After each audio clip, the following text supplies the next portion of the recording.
안녕하세요. 김광삼의 찐국TV 김광삼 변호사입니다. 어제부터 국민의힘 후보들 8명 이제 경선이 시작이 됐습니다.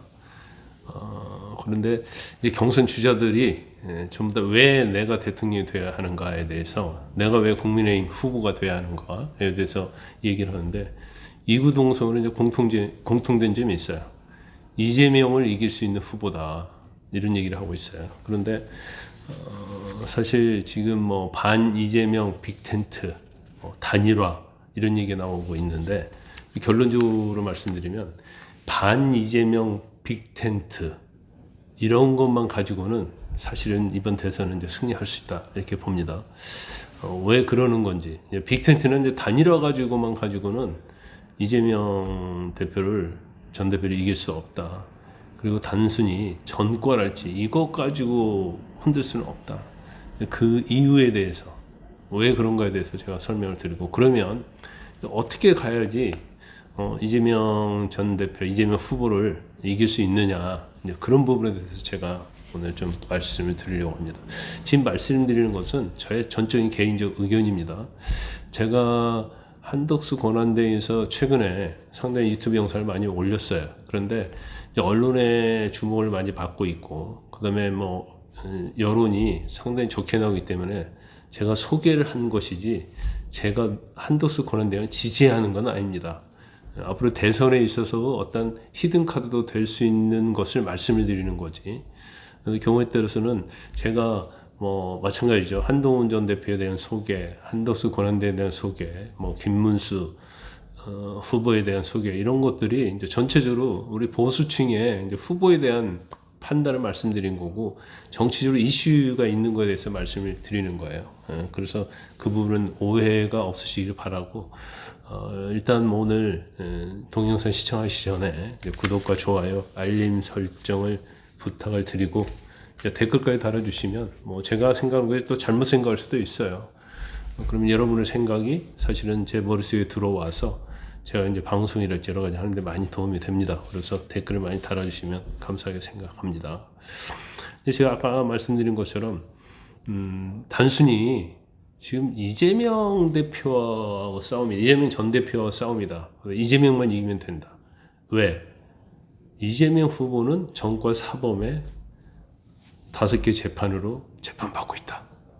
그래서 저런 부패한 범죄자가 대통령이 되면 안 된다. 이것은 당연한 당위성이에요. 그건 국민 누구나 알고 있죠. 그렇기 때문에 이제 너무나 이제 보수체를 국민의힘에서 그걸 공격하다 보니까 그 부분이 어떻게 보면 이재명 후보를 면죄해주는 그런 경우가 되어버렸어요. 왜냐면 사람들이 하도 말을 많이 들으면 두 가지의 경향이 있죠. 너무 신물이 나면 듣지 않으려고 하는 경향이 있고, 아니면 머릿속에 완전 박혀있는 그런 경우가 있어요. 그래서 두 가지 다 해당이 된다고 보는데, 이제 막 들으면 이제 더 이상 듣고 싶지 않아 하는 경우도 있고, 근데 두 번째 이제 머리에 박혀 있어요. 머리에 박혀 있다는 것은 이제 더 이상 영향력이 없다고 볼 수가 있어요.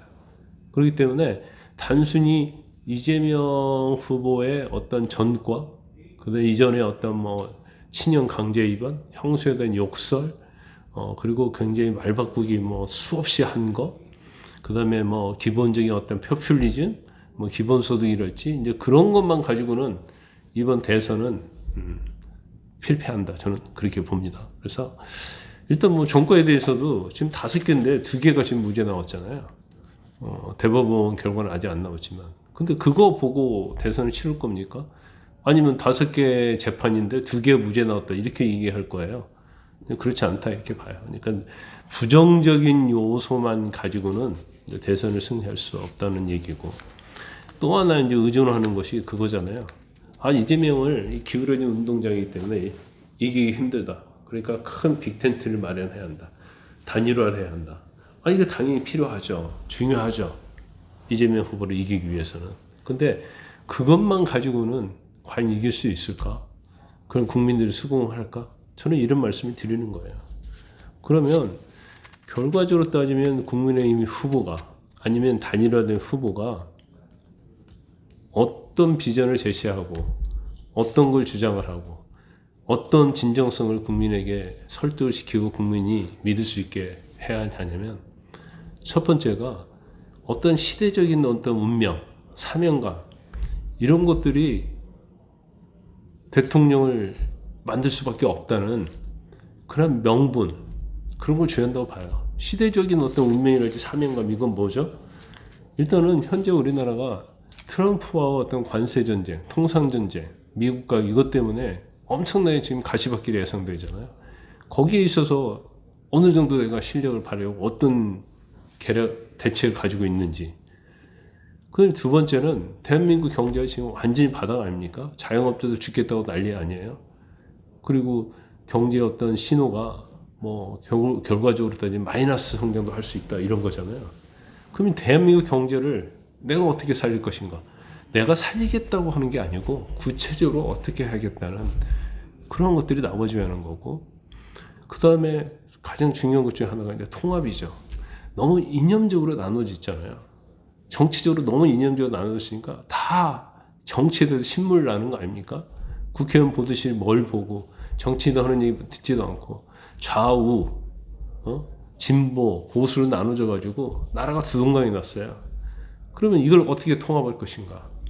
이런 비전을 보여줘야 한다는 거죠. 비전을 그시면 아니고 구체적인 공약과 자기의 능력을, 이런 것을 보여줘서 국민을 설득해야 한다 이렇게 봅니다. 그 다음에 또 하나의 제가 볼 때는 필요한 것이 일단 우리 정치 자체가 너무 좀 구닥다리다 이렇게 보거든요. 그러면 정치 교체든 세대 교체든 시대 교체든 교체가 이루어져야 한다는 거죠. 예를 들어서 지금 이재명 후보가, 저도 뭐 계속 얘기하면서 이재명 후보 얘기를 많이 하고 있잖아요. 그만큼 이재명 후보가 이제 강하다는 뜻이에요. 그 이재명 후보가 어떻게 보면 윤석열 전 대통령하고 양축이었지 않습니까? 결국 이재명의 한 축이 윤석열의 한 축을 무너뜨린 거예요. 그러면 한 축이 남아있는 거예요. 톱니바퀴처럼 돌아가다가. 그러면 한 축이 무너졌어요.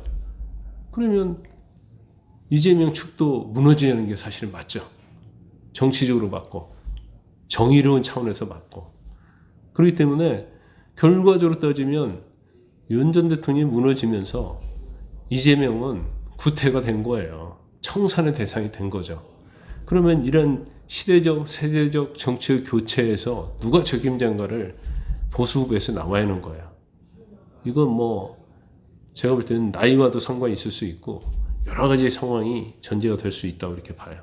그리고 일단은 두 축 중에서 한 축이 무너졌기 때문에 절대로 이 한 축을 다시 어게인하려는 모습을 보여서는 절대로 안 된다. 윤 전 대통령의 그림자가 이번 대선에서 어른거리면 결과적으로 양축 대결이 되는 건데 여기는 이미 파면이 됐어요. 그래서 이쪽으로 이길 수 없거든요. 윤 어게인 신당 창당한다. 그것은 자유의 행위죠. 비상계엄 자체가 자유의 행위듯이 윤석열 정당을 창당한다는 것은 그건 제가 볼 때는 일종의 자유의 행위다 이렇게 봐요. 자, 두 축 중 한 축이 무너졌기 때문에 무너진 한 축은 당연히 국민에게 사과하고 사죄를 해야 돼요. 아무리 억울하고 대통령 탄핵이 안 된다고 반대했다 할지라도 탄핵 심판에서 8대1로 나왔잖아요. 저도 막판에는 8대1까지는 안 갈 거라고 생각했지만 나왔어요. 그건 승복해야죠. 그럼 어떻게 뒤집을 겁니까? 국민들한테 설득을 시켜야죠. 8대1로 나왔기 때문에 이건 거기에 대해서 반성이 전제가 돼야 하는 거예요.